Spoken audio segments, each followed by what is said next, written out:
Okay, welcome everyone. I am Melody Locke. I'm the president of Women in the Visual and Literary Arts, also known as WIVLA.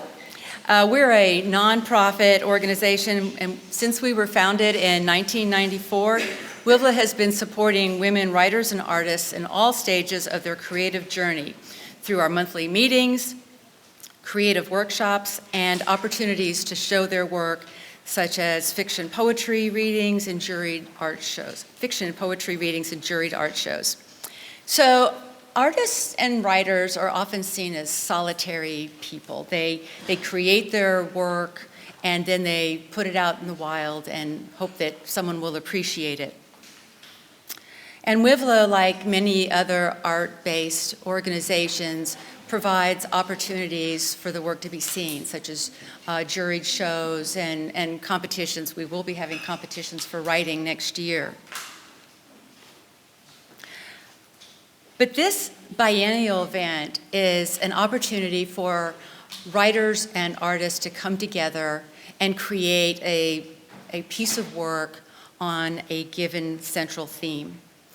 In past years, we've tackled such themes as windows, space, compassion. And this year we chose reflection. Our teams of writers and artists have worked very hard in the past few months on their interpretation of this theme. The fiction, nonfiction, poetry, and accompanying artwork deal with topics such as divisiveness, death, introspection, and anguish. Because of COVID, this is our first in-person collaboration since 2018. And we are thrilled to partner with Lee College and Houston Media Source for the wonderful venue, yes, and the opportunity to share this event beyond the walls of this fabulous gallery. Now, because I worked on the catalog for the past few months, I've had the unique opportunity to work closely with all the works in this exhibition. Some of the readings will tug at your heart and perhaps inspire you to reflect on them at a later time. Following the readings, I encourage you to linger at the exhibition, if you haven't already, and take in the visual pieces alongside their literary components, and speak with our talented members about what inspired them for these projects. So with that, I'd like to get started. Now, as I said earlier, I would like both team members to, if they are present, to approach the podium during the reading, and the artist will be standing to the left. So our first team is Anne Boutte and June Russell.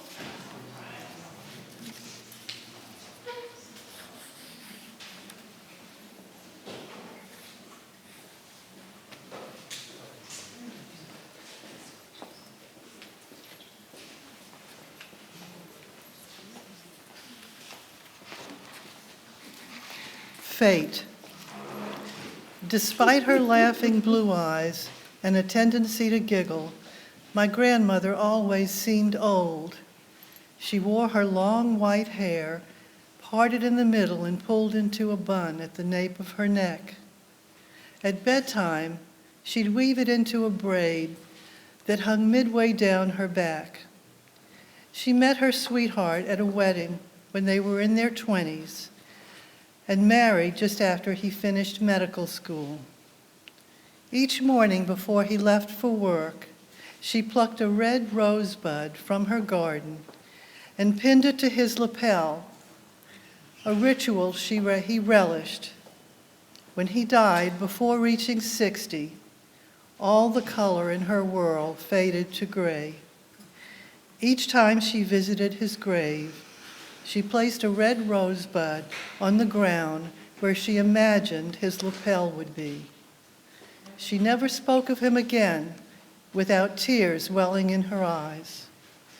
Yet on her 75th birthday, surrounded by family and friends, she raised a glass of champagne and said, though she once would have not thought it possible, she was glad to be alive. Now I'm 70. Still a wife. I take heart. Thank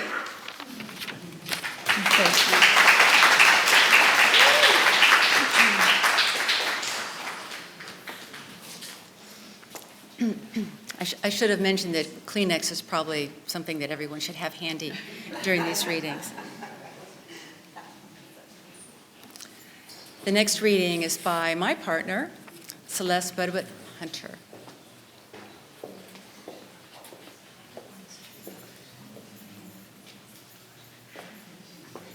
Exposed.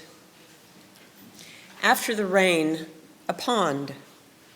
A tree attracts the dust of stars. In universal play, dragonflies dance to songs of twilight. Captured, I fall through a portal, suspended in vastness, back before the beginning, before name and form. 2 dimensions become 4. A child dreams of trees. On the other side, blue jays call to each other in the language of now.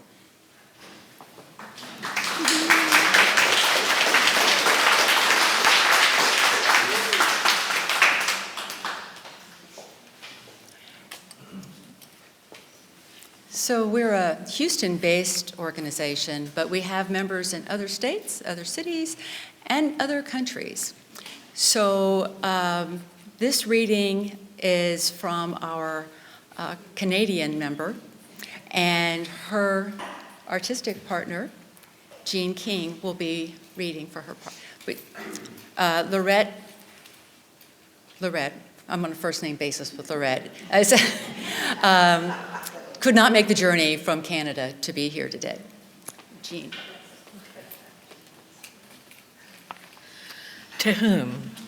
In the beginning, God created the heavens and the earth was without form and void, and darkness was upon the face of the deep, and the Spirit of God moved upon the face of the waters.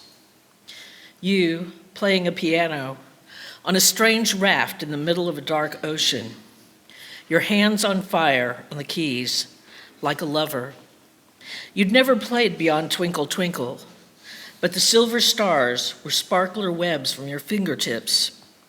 The notes were pure and deeply piercing.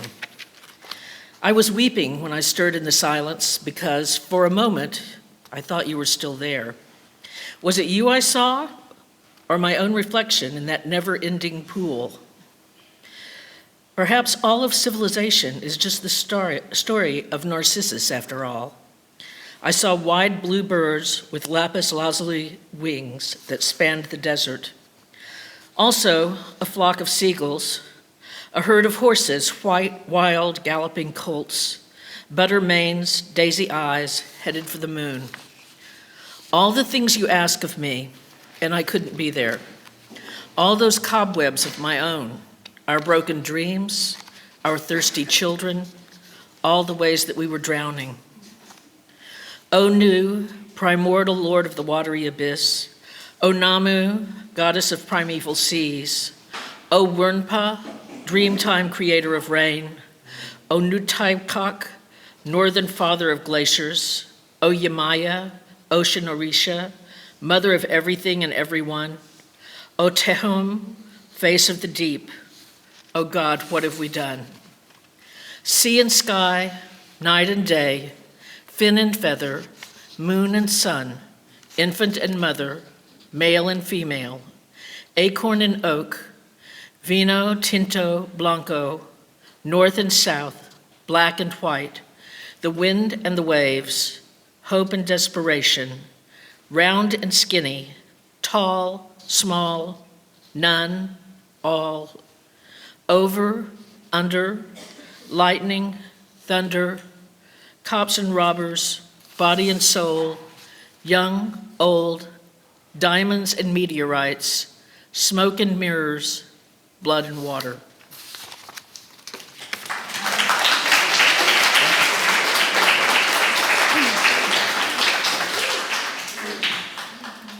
So what should have been our first reading is by Ellen Seaton and Marie Casamayor-Harvey. Mayor-Harvey. I couldn't let it go by that we were first because I love this painting so much. And if you have not been to Marie's studio over at Sawyer Yards, you're missing out. As we were working on, I was sending her writing and she was sending me the paintings. It was like I fell in love with this picture. I just really did. So I had to read it before I read the second piece. The Transformation of Lorelei. In the corner stood a white table and chair. The only door was painted the same color as the walls, white. However, without a doorknob, it didn't matter where the door began and the wall ended. There was one spark of color, a stained glass window built into the wall on the right of her bed. In the center was a large, dark rosebud. It looked as if it could bloom at any moment. The bud was surrounded by opaque glass. Lorelei spent hours each day studying every facet of this window. Looking over at the table, Lorelei noticed something seemed very different. Usually she would wake up to find a white tray with a white coffee pot and matching cup, and a white plate with a scone covered with white icing. This morning, everything on the table was red. Was the coffee red, or did it just look red because it reflected the cup? Lorelei stood up in her white nightgown and robe. She walked across to the table and sat down so she could sample her breakfast. The coffee had a cinnamon, chocolatey aroma and piquancy. The scone was also chocolate with dark rosy icing. This was the most exciting thing to happen in a long time. She drank the coffee, and in her excitement, she spilled a few drops on her robe, which immediately stained red. The new color became permanent, and the more she tried to wipe it off, the more bright color spread. Lorelei giggled. The scone with the rosy icing was delicious. Lorelei ate too fast, but when was the last time she had anything that tasted so incredible? She did not notice that crumbs from the scone made red spots wherever they fell. Then suddenly her eyes filled with the splotches of bright red color on and all around her. This made her giggle all the more, and she stood to survey the changes. She threw a handful of crumbs across the room to spread the crimson tincture. Her palms dripped with crimson as she began to touch everything. Once the color was on her hands, everything she touched turned bright red. This caused her to dance around in circles, touching everything in her reach until the entire room reflected her excitement manifest in red. Lorelei took a moment to look at the stained glass pitcher. Did her eyes deceive her, or was the rose beginning to bloom? She walked over to the window and touched the rose. The flower opened more. Red streaks flowed down each wall. Walking over to inspect this, she realized that she was seeing sanguine fluid. Touching one streak, it flowed faster. Lorelei was delighted to see so much color. She didn't even mind if the walls were covered in blood. Anything was better than the perpetual dull white light she had been looking at for so long. Suddenly the door opened. Her skeleton butler in crisp white uniform entered the room to remove the dishes. He placed a red notebook on the table and opened it to the first page. He placed several white pens on the table. "What's going on today?" Lorelei asked. She had asked questions before but never received an answer. With a long bony finger, the butler pointed down towards the open notebook. Then he pointed up to the rose window. After pausing a moment to look at her, the butler left. Moving gracefully in her new red gown, Lorelei read the writing on the page. "Bound in a rosebud, writing truth will guide freedom, fly with blooming roses." Lorelei sat down and began writing. The ink was red, and as she wrote, each one of the pens turned red as well. At one point, she moved her hair out of her eyes and smiled at the now red tresses. She wrote until she filled the notebook with all of her memories, both happy and sad. Exhausted, but happier than she had ever been before, she looked up at the window. The rose was fully bloomed. She noticed a latch that had not been there before, and she walked across the red floor in her red clothes and opened the window. Staring out, Lorelei saw a thick fog everywhere. She could step out the window, but she couldn't be certain how far she might drop. She had had such a fun time today, turning red. The idea of everything returning to her drab white world felt painful. Lorelei giggled one more time and stepped out the window.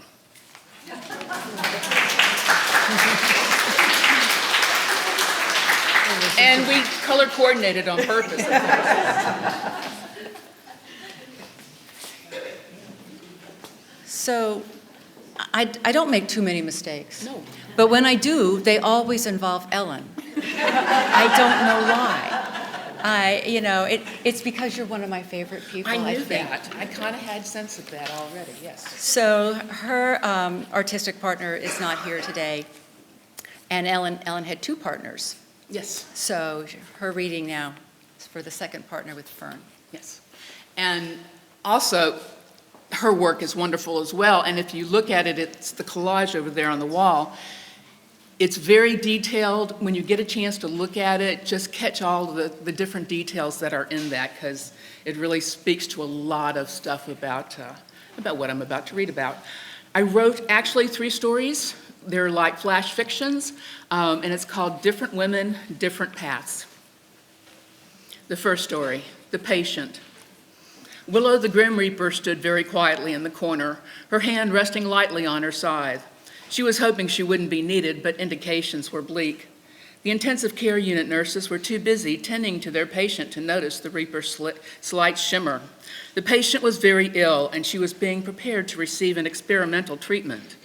Bells rang on machines, lights flashed, as the patient became very stiff, her body arching. The 2 nurses, both in their early 30s, just like the patient that stared up at them with scared and sunken eyes, worked faster. A doctor quickly entered the room. She ordered the medication to be injected into the tube that directly entered a vein. They monitored the erratic breath and heartbeat. She closed her eyes, and one of the nurses held her hand while continuing to check on machines and tubes. She was not out of trouble. A second shot of medication was administered. Only then did the heartbeat slowly return to normal. The patient's body relaxed from her stiffened position as her breathing regulated. The young woman opened her eyes, looking for confirmation that the worst was over. The 3 medical personnel looked at the patient and at each other and let out a sigh of relief. That was close. Willow smiled without ever being noticed. She left knowing that the patient had the possibility of a long life. The second story is The Housewife. During the evening hours, the family sat finishing their dinner. The housewife walked outside to sit on the front porch.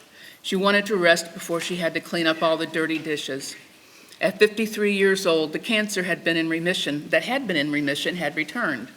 She assured her family no extra help was needed, yet this time she was in more pain and she tired easily. More and more, the house felt suffocating. Both of her teenage children stayed busy. Her son was going through all the preparations for college. The daughter was an athlete and always had some sort of practice or game scheduled. She sadly remembered her days as a student and athlete.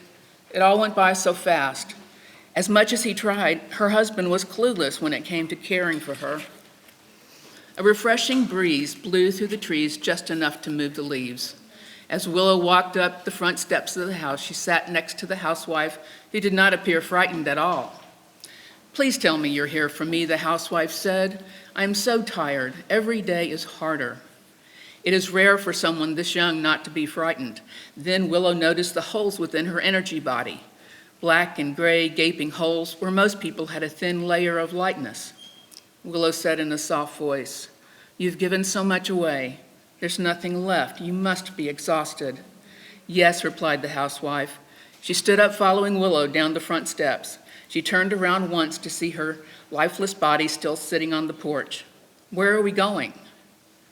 "Look ahead. What do you see?" The housewife smiled. "Oh, yes, the beautiful light." And the third story, the nursing home. There was a slight shimmer in the middle of the hallway of the nursing home, and suddenly Willow was right in the middle of everything. Many of the patients on this unit were bedridden. The staff was short this day and too busy to notice a grim reaper appearing in their midst. Willow walked quietly into the room where two roommates were sitting up in their beds. Both residents were near the end of their lives and could see Willow's presence. The lady by the window held out her arms to Willow. "Please tell me you've come for me. I pray every night that I'm ready to die. No one visits me. No one cares." "Not this time, but soon, I promise," Willow replied. "The fact that you can see me means your time is short." The woman by the window turned away and cried. The woman by the door looked at Willow surprised. "I'm feeling good today, but if it's my time, I'm ready." Just then, a golden beam of light shone down on the bed by the door. The woman stood up, and as she began her ascent, Willow made one swipe with her scythe between the beam of light and the earth plane. Then Willow, the woman, and the light were gone. Thank you.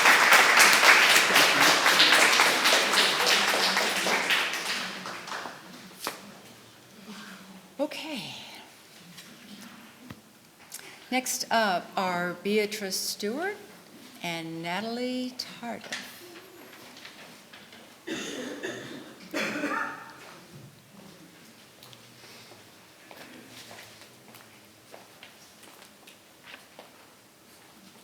Glasses. Reflections on who are we? This question is put to the minds and hearts of all who claim themselves to be Americans. Are we still a free, law-abiding people of a nation called America? My country, 'tis of thee, sweet land of liberty. Is this still the land where our foreparents died, where freedom reigns, where a constitution embodying just laws unifies and synthesizes a diverse nation? Are we still that great nation where the Star-Spangled Banner yet wave over the land of the free and the home of the brave? The nation which give respite to the huddled masses seeking refuge? Or are we now a doomed nation, a doomed democracy? Has another great darkness fallen over our spacious skies, our hearts and minds? Is this land of promise now a land of horrors and atrocities? A land where fear, anxiety, dread, and hatred reside? Have we come to the end of our longing for freedom of choice, and in its stead want a king, a dictator, a strong-armed man to tell us how to live our lives? Have we, for lack of right thinking, sold our rights and our freedoms, our governing laws down the river? are we now hurriedly pressing forward into the land of chaos and lawlessness? Who have we been? Who are we now? And who will we allow ourselves to become? It is we, the people, who will determine our fate, our destiny, and our future.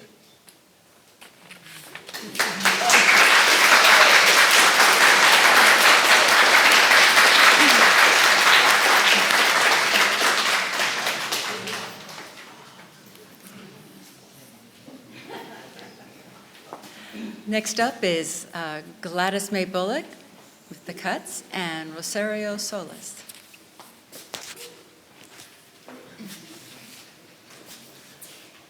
I'm going to perform.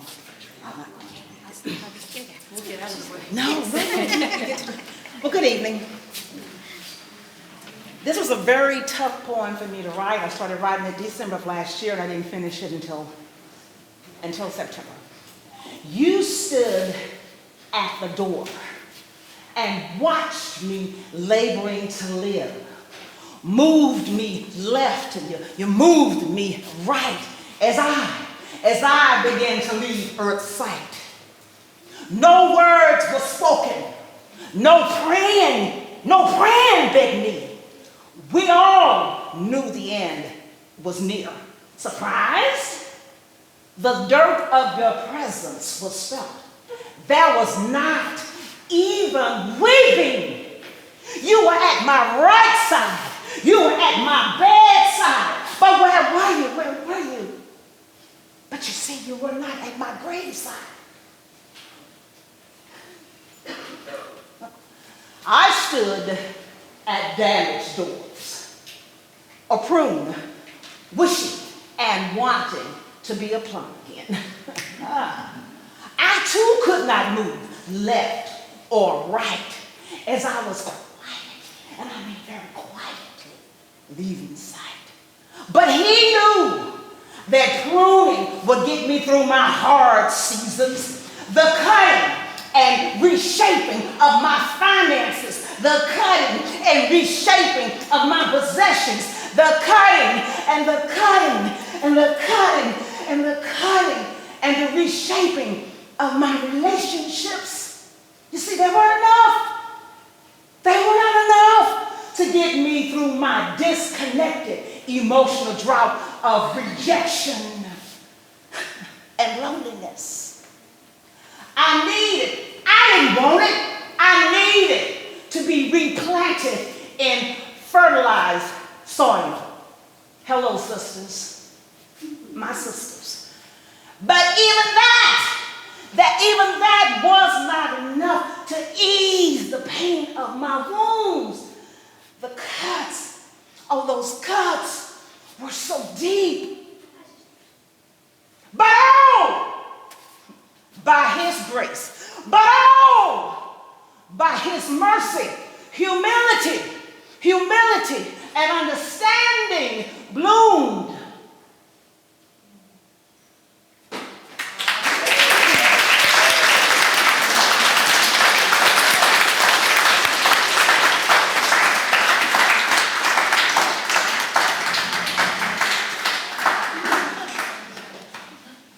So my apologies for everybody who has to follow Gladys May.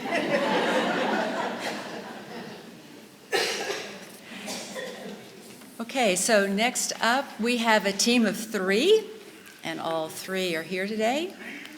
Josiah, Beatrice, and Jerry Pfister.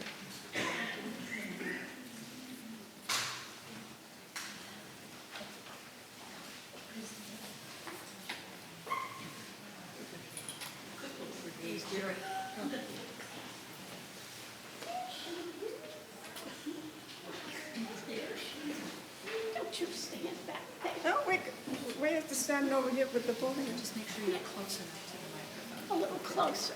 Are we over here? You just get yourself together. This is an amazing trio. We are. So, The title of our piece is A Slow March Through Time. Beatrice Stewart, Jerry Pfister, and our artist, Joe Sider.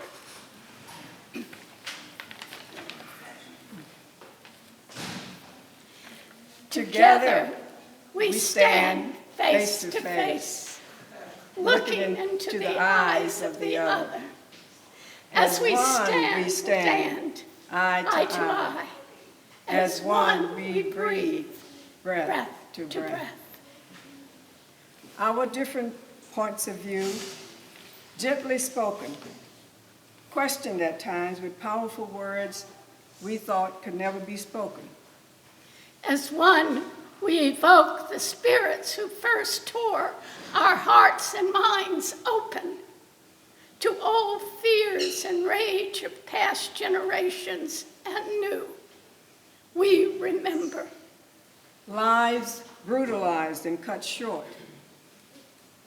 In memory, we pray to Emmett Till, his mother, Martin Luther King, Oscar Romero, George Floyd, whose death witnessed by many who could not close their eyes. As one, we call forth the power of courage to hold our bodies strong as we open the gate that raises us up, one, into the inclusive light of life lived abundantly without fear. Remembering our unanswered prayers that others could not hear over their own doctrines of hate as they reject inclusion and new doctrines of love.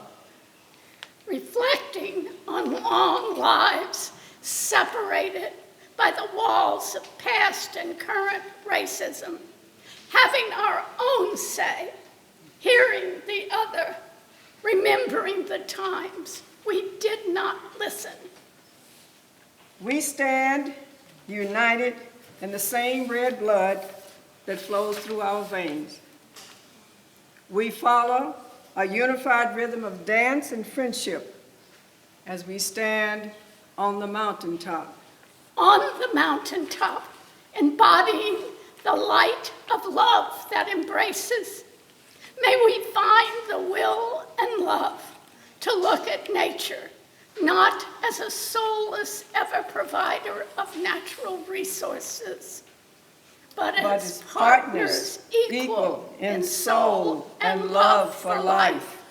We become one together, embracing and caring for all.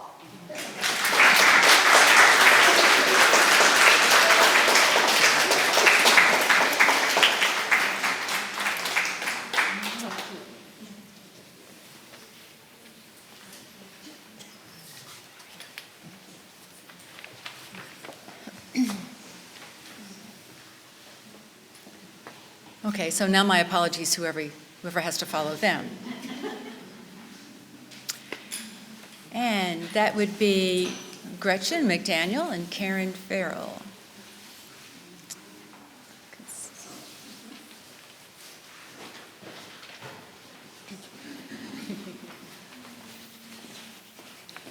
I have to thank Sabina for the loan of her tiara. I see a tiara and I feel like Amy Farrah Fowler. Oh, it's a tiara! All right. I look in the mirror and see the reflections of all I have heard, all I have smelled, tasted, seen, and touched. I am a starry night moving over a sleeping village, both closer and more distant than one can know. I am the feral cat I see on a video, unable to reach through the screen to save her. I am this guitar my husband serenades me with. I am a grocery shopper, not knowing if the loud bang is a full box hitting the ground or a gun. I am the kiss, enveloped in golden robes, embraced by my lover, passions aflame. I am the sound of children screaming, still believing the rescuers will come through the classroom door any moment.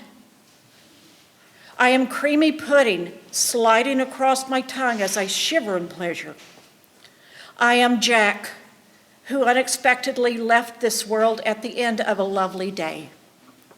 I am the friends and family I have chosen to be my family, my community, my loves.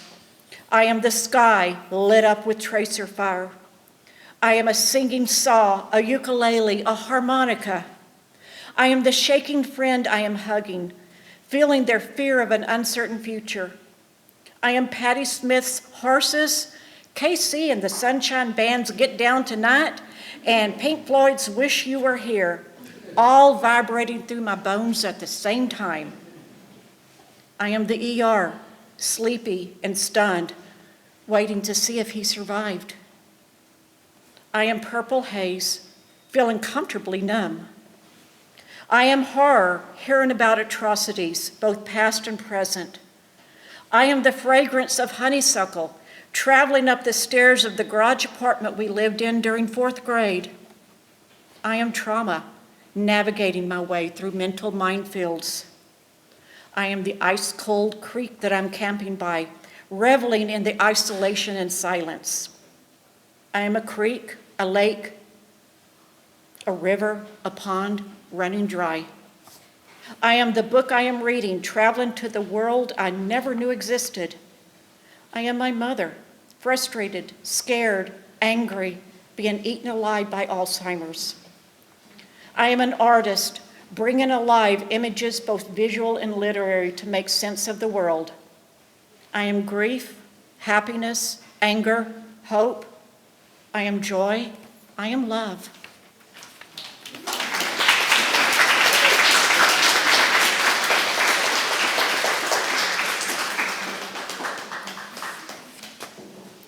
And Gretchen with the tiara will be the next president of WIVLA. Next up is Chris Rogers and Rona Lesser.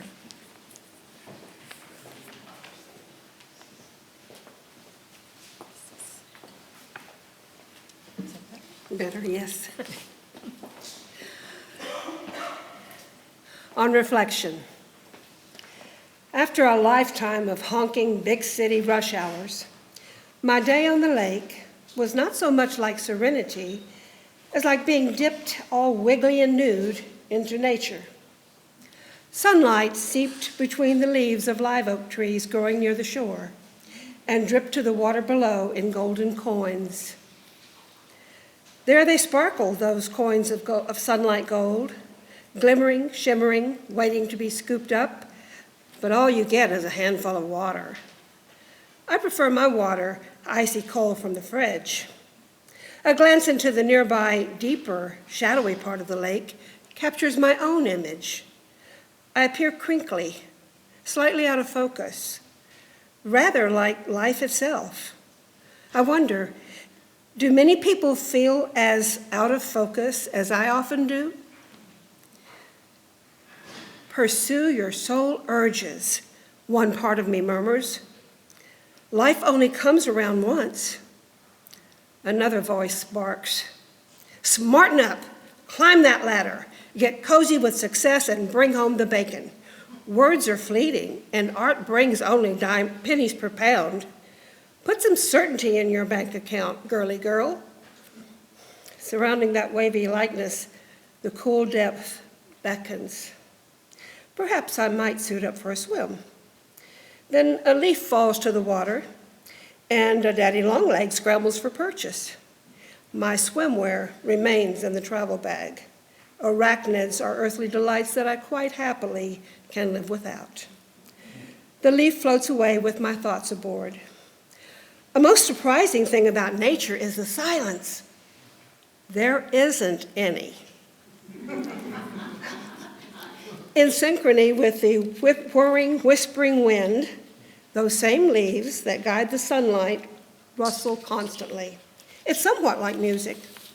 Meanwhile, and in concert, various birds are chirping, ducks quacking, bugs buzzing, snakes slithering, Nature comes in all shapes, sizes, and sounds. Did you know that bugs, which are actually arthropods, make up more than 3/4 of the planet's creatures? Swimmers, crawlers, flyers. Yes, precociously chatty kids who know stuff also visit my lake.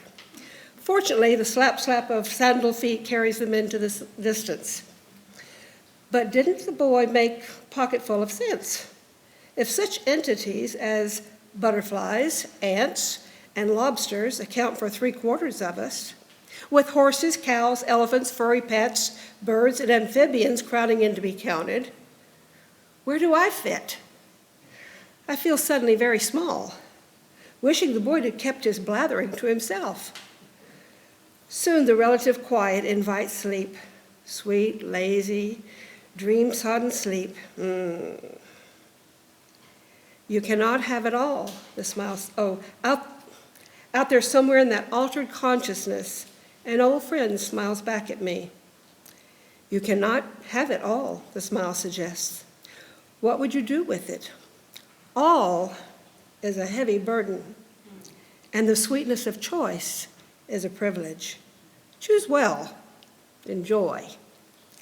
Jerked awake by a mosquito sting, I wince, scratch, acknowledge the time, and note the insistent tug that's drawing me home.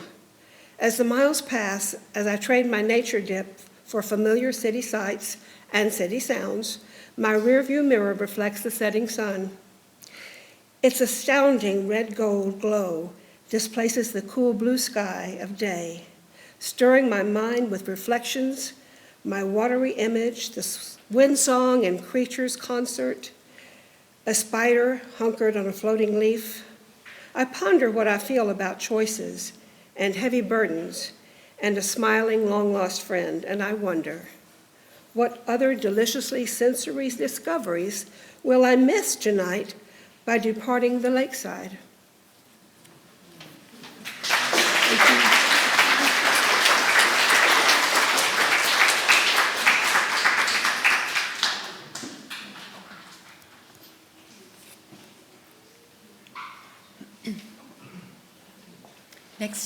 Next up are Margo Stutts Toombs and Donna E. Perkins. Let me see. Let's make it too high. I was thinking of Donna when I raised the microphone. Okay. Thank you. Well, it's always a treat to collaborate with Donna. She's the easiest person in the world to collaborate with. So I wrote an acrostic poem. So the first letter of each line spells reflection. It's also a palindrome poem. That means the last line of the first version becomes the first line of the second version. Reflection. Recent years challenge our resilience. Elastic environments harden. Fragile land yields too much to humans. Limits on our resources force compromise. Everyone must carry the load. Cooperation among countries is crucial. Take steps forward. Keep moving. Increase your voice, your influence currency. Offer help to save the earth. Now is the time to reflect on the future. Now is the time to reflect on the future. Offer help to save the earth. Increase your voice, your influence currency. Take steps forward. Keep moving. Cooperation among countries is crucial. Everyone must carry the load. Limits on our resources force compromise. Fragile land yields too much to humans. Elastic environments harden. Recent years challenge our resilience. Thank you.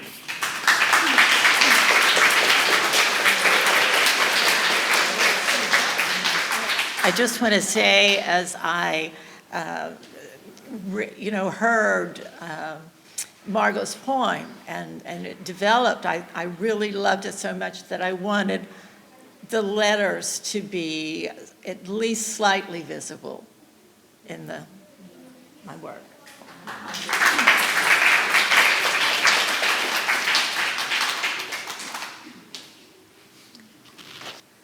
Okay, next we have Sabina Gartler and Gail Plunkett.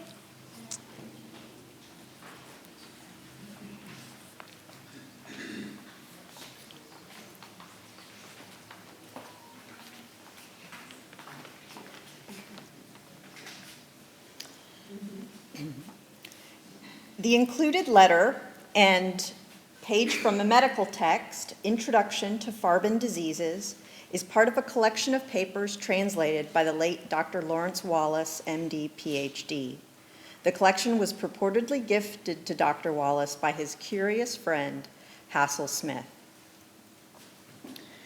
Dearest brother, I am pained by the chasm that currently exists between us.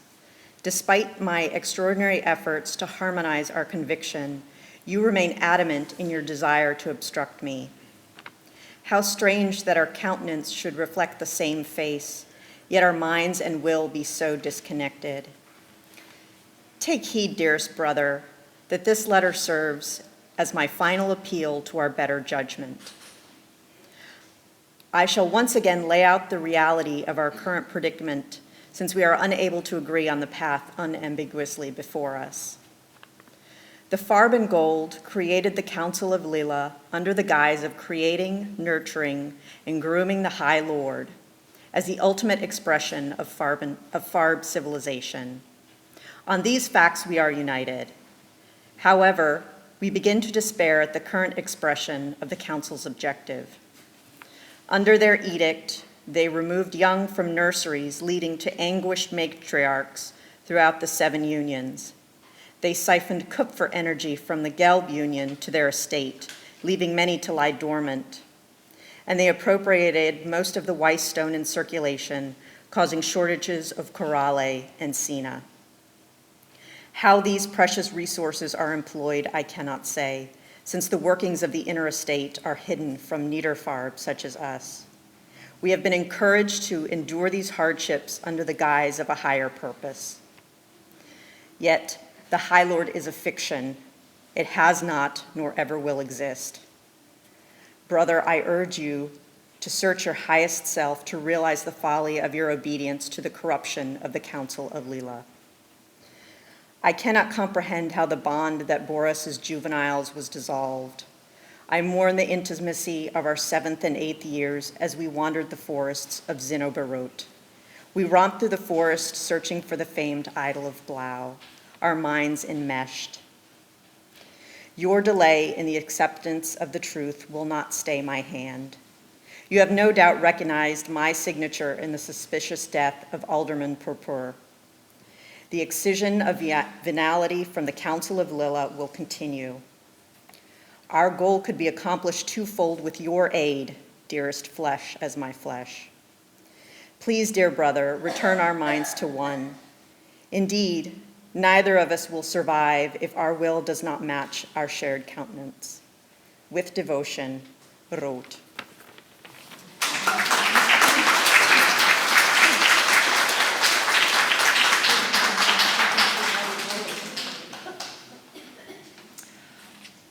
So unfortunately, Denise and neither Denise nor Janet could be here today, but fortunately, Gretchen has agreed to read Denise's poem.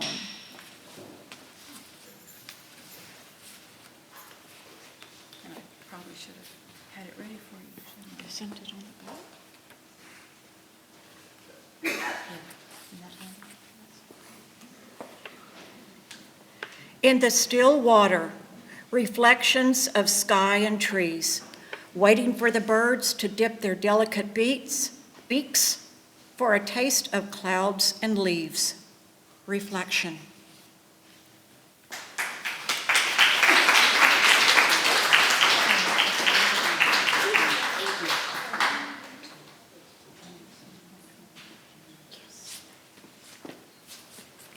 Thank you. Okay, next we have Kay McStay. Is Lee here yet? Lee is not here. That is unfortunate, but Kay is here. Yes. One of our favorite longtime members. I want to say how great it is to see everybody in person. I mean, I love the Zoom meetings, and I think we've had just a terrific year, but it's just so great. I've had so many hugs, and Melody, thank you so much. You know, it's just great. So this was Lee's idea mostly, and I contributed the words, but she came to my house, and she had literally 90 images with her, and we went through them, and we actually picked 9 sets, but we decided on these 6. So here's a little vignette for each image. What do you see when you look in the mirror? So we go from left to right, of course. Dad says, "Stay busy." I am. I can bust this clock, or I can fix it. I can be busy from day to night. My fingers hurt. When I'm grown up, I'll do what I want to do, and it won't be this. Damn, my corset, damn. I can't breathe. Get me out of this, out into the world. Run away, get as far away as I can. I must get out now before Mother knows I'm gone. And the thoughtful man there says, "How to succeed? Soar, soar. My mind is still, concentrating. Accept the challenges. Don't think about them. Tackle the hard and the harsh. Bide my time. Complete the task. Assume my rightful place." And on the bottom row, languid.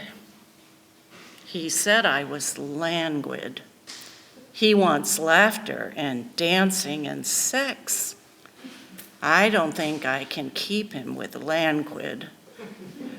Reckless. It would be a long, painful fall. I'm going to have to change my ways. I'm going to have to chance it with him. But I'm in over my head.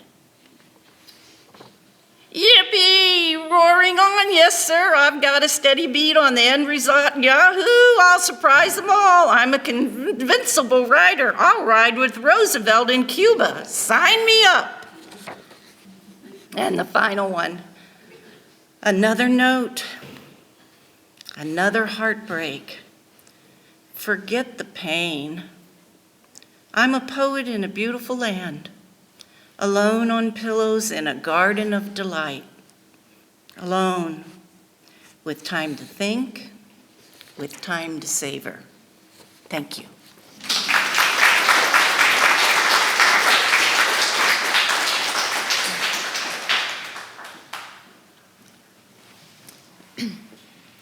Okay, Lane Devereaux and Carol Watson. And Carol could not be here today, unfortunately. So Lane will be reading her piece. I'm really sorry Carol couldn't be here. She did such a wonderful job painting the picture that goes with my piece. Reflections at 3 a.m. Dark thoughts rise in the middle of the night these days. Thoughts no one would choose to contemplate in the lonely gloom, but I can't escape. Like, what is the answer to how many grandchildren do you have when 2 of them are dead? And if the answer is still 7, which mine is, what is the answer to where do they live? 2 in Oregon, 2 in Brooklyn, 1 in North Texas, and 2 in heaven? That's a conversation stopper. The saddest ever opening salvo for getting to know someone. And who wants to repeat the whole heart-rending account for a stranger who will be horrified but not truly care after we part ways? Dark thoughts rise in the middle of the night, thoughts no one would choose to contemplate but I can't escape. Like, How do you memorialize someone who lived exactly 365 days? Do you say she was joyous, that she adored her big sister, who died with her 11 days short of her 4th birthday? Do you mention that they proved the miracle and mystery of genetics, Heaven with tawny skin, brown eyes, and black curly hair like her mother, Hayden with blonde waves and blue eyes, as fair as her father? Do you mention the big sister's devotion to her baby, how my daughter had to teach her to mix up formula because she was going to make bottles one way or the other? Dark thoughts rise at night, thoughts I can't escape, like how people can say to me, if God wanted those children to live, he would have made a path through the fire for their mother to save them. Or, God wanted those babies with him in heaven.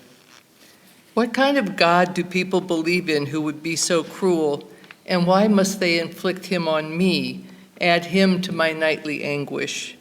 Or the best, worst question, some people actually ask out loud, how come your daughter survived when her children didn't? I would have died with mine. In the dark, violent impulses engulf me. But in daylight, I feel compelled to explain how she tried, how she was hurt, how she is broken. I hate myself for it. Dark thoughts I can't escape, like, what does it mean when one death certificate lists the cause of death as smoke inhalation and thermal injuries, but the other says thermal injuries and then smoke inhalation? Is it just a vagary of typing? Or should I think the worst, feel even more horror than I already do? The worst suffocates me in the dark, even while I tell myself it's random typing. Even while I pray, they both suffocated in the dark first. My 3 a.m. reflection. Even dawn will bring no light to this particular darkness.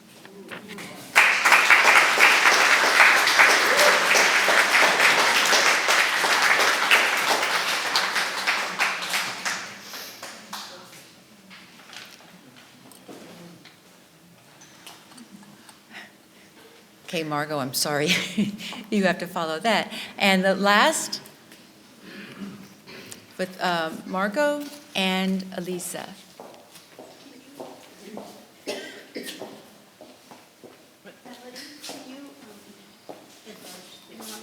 something happen? What? To like play it, like the slideshow. What happened? There you go. So I was doubly blessed. So I collaborated with Donna, who's one of my very best friends, and Elisa, who Her is second best friend. her second. I mean, she's a brilliant young artist. I love her mind.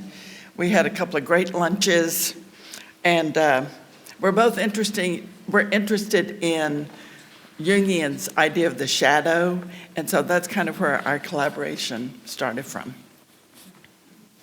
So my piece is called Shadow Mirror, and you want to pronounce your...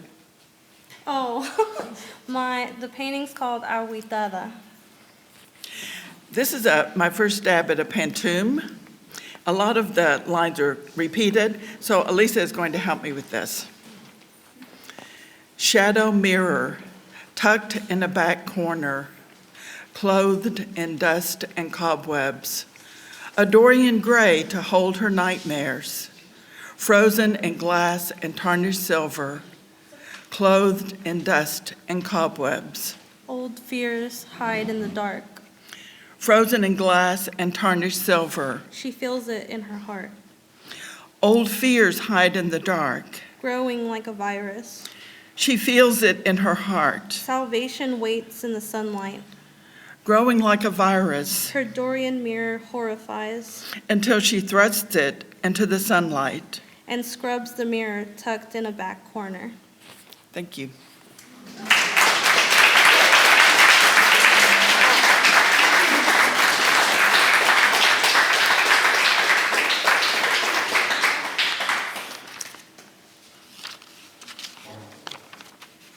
I'm just always so proud to be president of this organization. As you can see, there are so many talented women, and yes, you make me proud every day. A lot of work went into today's program, and I could list everybody that helped, but I'd be listing everybody on the board. So thank you to my wonderful board. One of the members also led us to Elena Perot at Lee College. It's an amazing venue, tremendous support.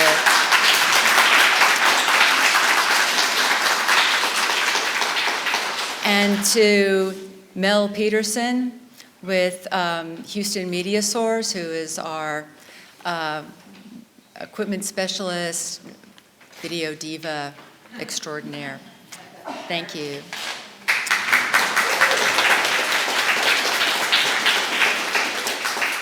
Now, I mentioned earlier on that I was very acquainted with the works in this exhibition because I had worked on the catalog.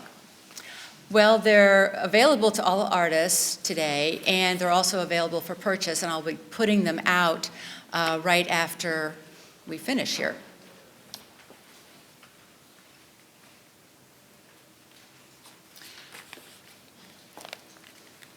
Rona, would you come up here, please? I wanted you to be the first to see our catalog. That's a surprise. Thank you.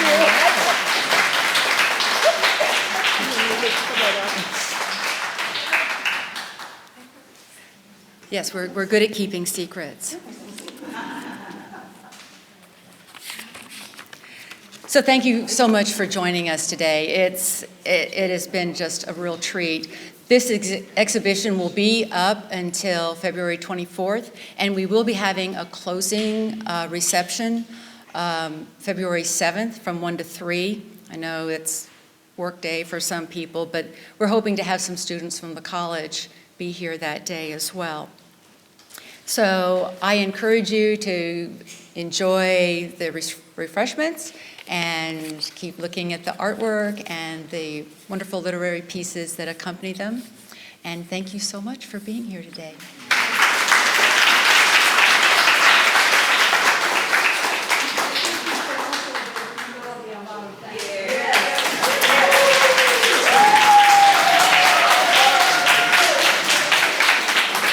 I appreciate that, but it takes a village, y'all. And, oh, wait, come here. Okay.